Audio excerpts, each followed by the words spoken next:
Gary Lineker joins Jeremy Vine and Ryan Clark in blasting social media speculation that they are the household name host at centre of BBC scandal. Trio issue denials as broadcaster investigates claim presenter paid a teenager £35,000 for sexual photos. Gary Lineker has joined Ryan Clark and Jeremy Vine in taking to social media to distance themselves from reports that a top BBC star paid a vulnerable teenager £35,000 for sexual pictures that the youngster used to buy crack cocaine. A presenter, who is described as well-known but has not been named, allegedly began paying the teenager when they were 17, and sent them the money which they used to fund a drug addiction.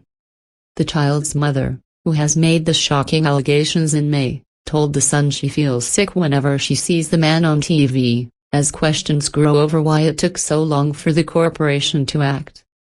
This evening, Match of the Day presenter Gary Lineker became the third prominent BBC presenter to say they were not the BBC star facing the serious accusations. At just after 7 p.m., the football pundit tweeted, "Hate to disappoint the haters but it's not me." Earlier today, Ryan, who has presented on BBC Radio 2 among a string of other work, was the first to declare he was not the host in question. He wrote, "Not sure why my name's floating about but read that story in The Sun, that ain't me babe. I'm currently filming a show in Italy for the BBC, so take my name out your mouth."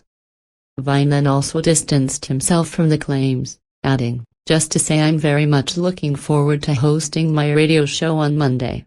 Whoever the BBC presenter in the news is, I have the same message for you as Ryan did earlier, it certainly ain't me."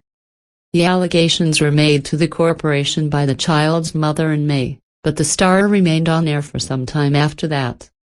She told The Sun she feels sick whenever she sees the man on TV. BBC News entertainment correspondent Lizo Mzimba today said that the unnamed presenter will not appear on air in the near future. He told the BBC News channel, "We understand that the presenter is currently not scheduled to be on air in the near future." Today, the BBC's culture editor Katie Razal said the presenter's continued presence on its content after a serious allegation was made leads to questions about what steps the corporation took after the complaint. She said many questions were still unanswered, including how the investigation was undertaken and if it was appropriate for the unnamed presenter to remain on air following the allegation. Criticism was also made on social media, with one user writing, "They were approached by the child's parents with proof back in May.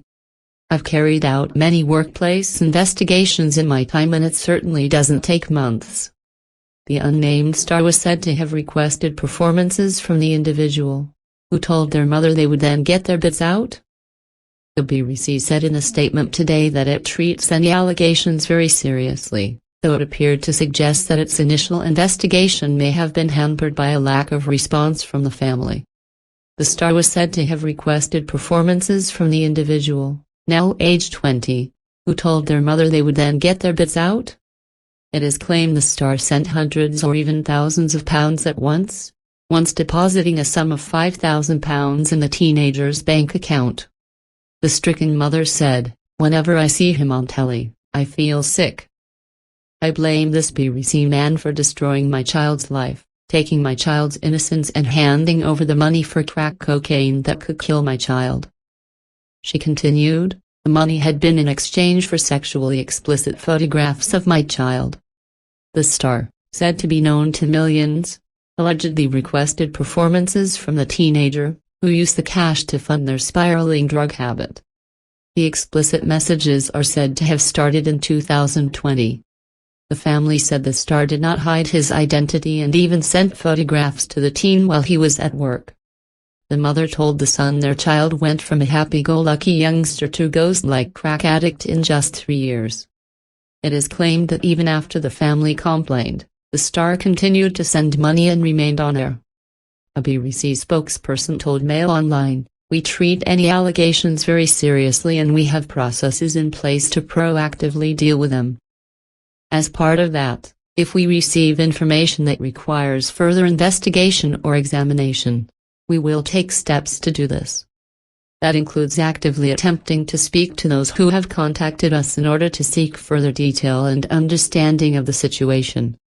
If we get no reply to our attempts or receive no further contact, that can limit our ability to progress things, but it does not mean our inquiries stop. If, at any point, new information comes to light or is provided, including via newspapers, this will be acted upon appropriately, in line with internal processes.